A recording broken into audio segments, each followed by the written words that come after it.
પ્રકરણ 2 ગુપ્તદાન. પીતાંબર પટેલનો જન્મ મહેસાણા જિલ્લાના શેલાવી ગામે ઈસવીસન 1918માં થયો હતો. તેઓ વાર્તાકાર અને નવલકથાકાર તરીકે જાણીતા છે. ગ્રામ જીવનના પ્રશ્નોને તેમણે પોતાની કૃતિઓમાં સરસ રીતે ગૂંથી લીધા છે. ગુપ્તદાન પાઠમાં ગુપ્તદાનનો મહિમા સમજાવવામાં આવ્યો છે.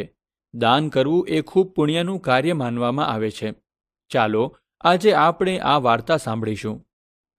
ગંગાપુર જેવા નાના ગામડામાં સરકારે ડૉક્ટર તરીકે મારી નિમણૂક કરી ત્યારથી મારો ઉત્સાહ તો ઓસરી ગયો હતો. ગામડાની મને સૂગ ન હતી. મેં જ અરજીમાં ગામડામાં નિમણૂક કરવાની માંગણી કરી હતી.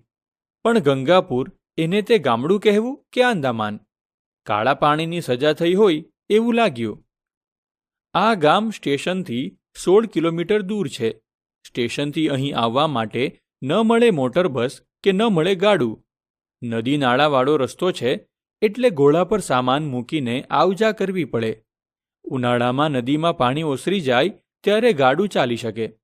જિંદગીમાં કદી ઘોડા પર બેઠેલો નહીં. 16 કિલોમીટર કાપતા તો મારો દમ નીકળી ગયો.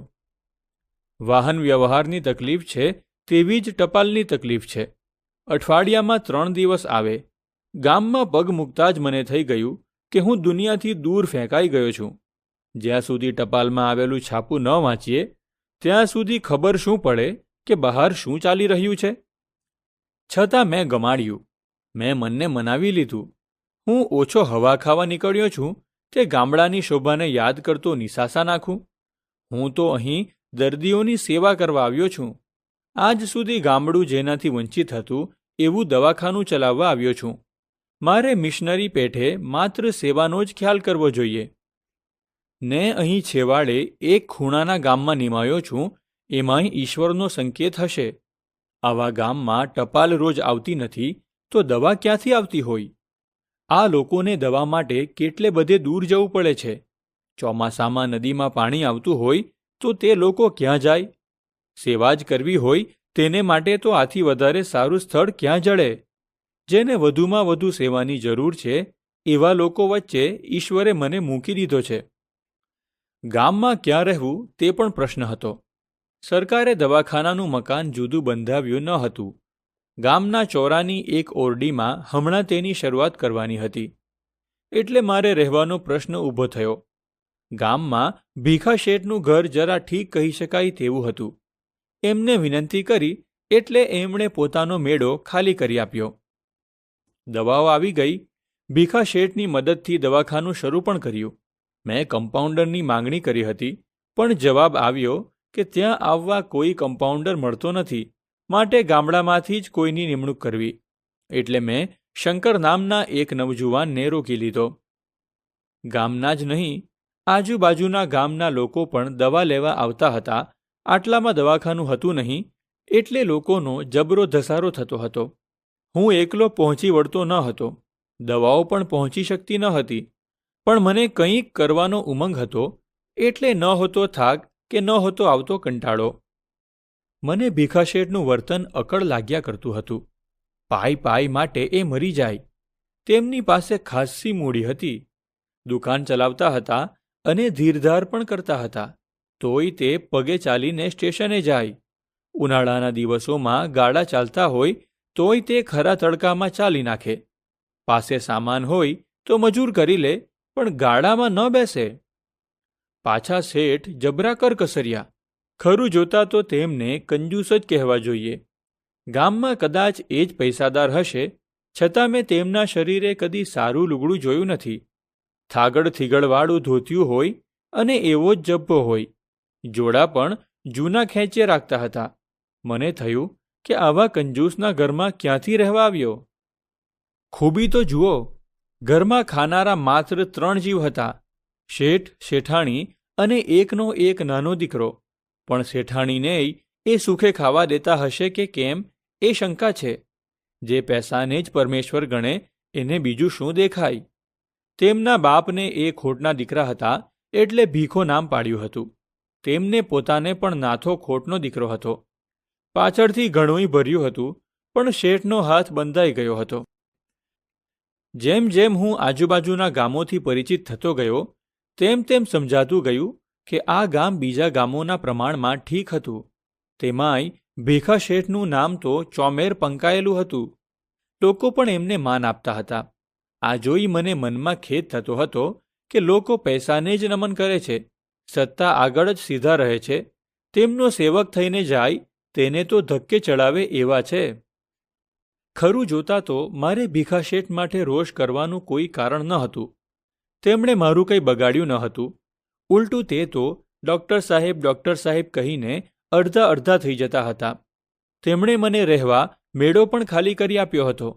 છતાં મને શેઠને માટે અંદરથી નફરત થતી હતી. ભીખા શેઠ પોતે આટલું કષ્ટ વેઠે છે એ બીજાને શું મદદ કરવાના હતા? એટલે તો હું તેમની આગળ કદી વાત પણ મૂકતો નહીં. બાકી મને ઘણીવાર થતું કે ગામ લોકો થોડીક મદદ કરે તો વધુ દવાઓ લાવી શકાય, ગામના બીજા કામ કરી શકાય. પણ ગામનો શેઠ ગણો, આગેવાન ગણો, જે ગણો તે આવો બોદો હોય ત્યાં શું થઈ શકે? કદાચ ભીખા શેઠ વિશેની મારી નફરત વધતી જ જાત, તેમને છેક છેલ્લી પાયરીએ મૂકી દેત. પણ એક બનાવ એવો બન્યો કે ભીખા શેઠ વિશેની મારી માન્યતા જ બદલાઈ ગઈ. એટલું જ નહીં, પણ હું મારી જાતને ઠપકો આપવા લાગ્યો. તે માણસ ઓળખવામાં કેવી થાપ ખાધી? એવું બન્યું કે ગામમાં મેલેરિયાનો પવન વાયો. આમેય દર વર્ષે આ બાજુ મેલેરિયાનું પ્રમાણ વધારે રહે છે. નદી નાળામાં પાણી ભરાઈ રહે, એમાંથી મચ્છર થતા અને આજુબાજુના ગામડાઓ સુધી મેલેરિયા ફેલાતો. દવાખાનું સરકારી ખર્ચે ચાલતું હતું, એટલે જે પ્રમાણમાં દવાઓ મળતી હતી તે આવા સમયમાં દર્દીઓ માટે ઘણી થોડી હતી. એટલે મેં ગામના આગેવાનો આગળ વાત મૂકી ને ગામ લોકો મદદ કરે તો બધાને છૂટથી દવા આપી શકાય, ઇન્જેક્શન પણ મંગાવી શકાય અને આજુબાજુના ગામડામાં પણ રાહત આપી શકાય. પણ લોકો તો એકબીજાની સામે જોઈ વિખરાઈ ગયા. ભીખા શેઠ પણ કંઈ ન બોલ્યા. ત્યારે મને થઈ ગયેલું કે આવા આગેવાનોને જ દવા ન આપવી જોઈએ. લોકોના ભલા માટે પાઈએ ખર્ચે છે, આવાને તો લૂંટી લેવા જોઈએ. હું મનમાં આવો પુણ્ય પ્રકોપ ઠાલવતો હતો ત્યાં ભીખા શેઠ મારી પાસે આવ્યા. મને તે વખતે એવો તો રોષ ચડ્યો હતો કે તેમને સંભળાવી દઉં, પણ ગમ ખાઈ ગયો. તે આવીને બેઠા. હું કાંઈ બોલ્યો નહીં એટલે તે બોલ્યા, ડૉક્ટર સાહેબ, એક કામે આવ્યો છું. મને થયું કે કંઈક સ્વાર્થની વાત લઈને આવ્યા હશે. બોલો ને. તમે આજે બપોરે મદદ બાબતમાં વાત કરી હતી ને હું ફૂલ નહીં તો ફૂલની પાંખડી આપવા આવ્યો છું. અને મારા હાથમાં 100 રૂપિયાની નોટો મૂકી દીધી. પણ આમાં એક શરત છે. મેં તેમની સામે જોયું. તમારે કોઈને કહેવું નહીં કે મેં તમને આ મદદ કરી છે. કેમ? એમાં શું વાંધો છે? તો બીજા પણ આપવા ખેંચાય ને. મને એ પસંદ નથી, એટલા માટે તો બધા વચ્ચે હું કંઈ બોલ્યો ન હતો. એ લોકો જો ફાળો કરતા હશે તો હું તેમાં પણ તેમના જેટલી રકમ ભરીશ. મને નવાઈ લાગી. હું જેને કંજૂસ કહીને નીંદતો હતો તે ભીખા શેઠ કોઈ ન જાણે તેમ ગુપ્તદાન કરતા હતા. મને તેમનામાં રસ પડ્યો એટલે મેં તેમના વિશે જાણવા અનેક પ્રશ્નો કર્યા, પણ તે દાદ આપતા ન હતા. પણ તૂટક વાતોમાંથી મને જાણવા મળ્યું કે એ પંડે કષ્ટ વેઠતા હતા, મોજશોખ કરતા ન હતા. તે પૈસા ભેગા કરવા માટે નહીં, પણ આ રીતે છુપી મદદ કરવા માટે. હું તો આ બાબતની કોઈની આગળ વાત કરતો નથી, પણ તમે બહુ કહો છો તો કહું છું કે કરકસર કરું છું, એટલે તમને પણ થતું હશે કે શેઠ કંજૂસ છે. પણ આજુબાજુના લોકો ગરીબાઈમાં સડતા હોય ત્યાં હું કઈ રીતે મોજશોખ કરી શકું? તેમને શરીર સમ ઢાંકવા ગાભોય ન મળતો હોય તો હું કેવી રીતે નવા લુગડા પહેરી શકું? કંઈ સારું ખાવા બેસું ને થાય કે લોકોને બિચારાને ખાવાનું એ મળતું નથી ને આપણે ગળ્યું ખાવા બેઠા. એટલે એવા પ્રસંગે જે કાંઈ ખર્ચ થવાનું હોય તેટલા પૈસા જુદા મૂકું છું અને તેમાં એટલા બીજા પૈસા ઉમેરું છું અને આ પૈસા ગરીબ ગુરબાની મદદ કરવામાં વાપરું છું. હવે મને સમજાઈ ગયું કે આજુબાજુના ગામના લોકો શેઠને કેમ નમન કરતા હતા. આવા માનના અધિકારી શેઠને માટે કેવું ધારી બેઠો હતો. મારા પસ્તાવાનો પાર ન રહ્યો. મારાથી શેઠને કહ્યા સિવાય ન રહેવાયું. શેઠ, અજાણે પણ મેં તમને ખૂબ અન્યાય કર્યો છે. મેં તમને સમજવામાં મોટી ભૂલ કરી. સાચે જ તમે તો આ દુખિયારાના બેલી છો. ના ના, એવું કંઈ નથી ડૉક્ટર સાહેબ. ખરું જોતા તો જે લોકોનું છે તે તેમને પાછું આપું છું. મારા બાપ દાદા આ લોકો પાસેથી કમાયા હશે ને. પણ માણસનો સ્વભાવ જ એવો છે કે પોતે જે કંઈ કરે તે બીજાને જણાવ્યા સિવાય એને ચેન ન પડે.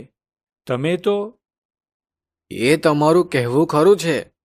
શેઠાણી પણ મને ઘણીવાર કહે છે કે કંઈક નામના તો કરો, પણ એવો મિથ્યા મોહ શીદને રાખવો. મને એક સાધુ મહારાજે કહેલું કે તું એવી રીતે દાન કરજે કે જો તું જમણે હાથે દાન આપે તો તારો ડાબો હાથ પણ ન જાણે. એ વાત મારા દિલમાં ખરેખર વસી ગઈ છે અને ત્યારથી આ જ રીતે મદદ કરું છું.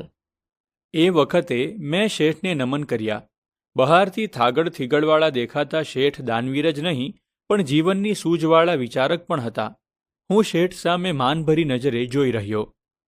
આ ધન હું કમાયો નથી, મારા બાપ વારસામાં આપી ગયા છે, એટલે મારે એ વારસો મારા પુત્રને આપવો જોઈએ. પણ હું એનો બધો નફો આ રીતે વાપરી નાખું છું. જે વારસો છે એનો હું માલિક નથી, પણ રખેવાળ છું. મારી કમાણી મને વાપરવાનો હક છે ને હું વાપરતો આવ્યો છું. હું કષ્ટ વેઠું છું એટલે ઘણાય મારી પાછળ બબડે છે. પેલા દિવસે સ્ટેશનથી તમે ગાડીમાં આવ્યા અને હું ચાલતો આવ્યો ત્યારે હું સમજી ગયો હતો કે તમે મનમાં મને કંજૂસ કંજૂસ કહી મારો તિરસ્કાર કરતા હતા. પણ ડૉક્ટર સાહેબ, શું કરું? લોકોની સામે જોઉં છું ને ગાડીમાં નથી બેસાતું. ગાડીવાળાને રૂપિયો આપી દઉં એના કરતાં પોટલું ઉપાડી આવનારને આપું તો શું ખોટું? આપણે ચાલીએ તેમાં શું દુબળા પડી જવાના હતા? હું ઘડી પહેલા જેનો તિરસ્કાર કરતો હતો તેના પગે પડવાનું મન થયું. વૈભવ ભોગવતા ભોગવતા દાન કરનાર જોયા છે. કીર્તિ કેરા કોટડા બાંધવા માટે દાન કરનારા સાંભળ્યા છે. પણ આ રીતે પોતાની જાતને કષ્ટ આપીને મદદ કરનારા છુપા દાનવીરો મેં જોયા તો નથી, સાંભળ્યા પણ નથી. મને ભીખા શેઠ દાનેશ્વરી દેખાયા. મનોમન હું એમને વંદી રહ્યો.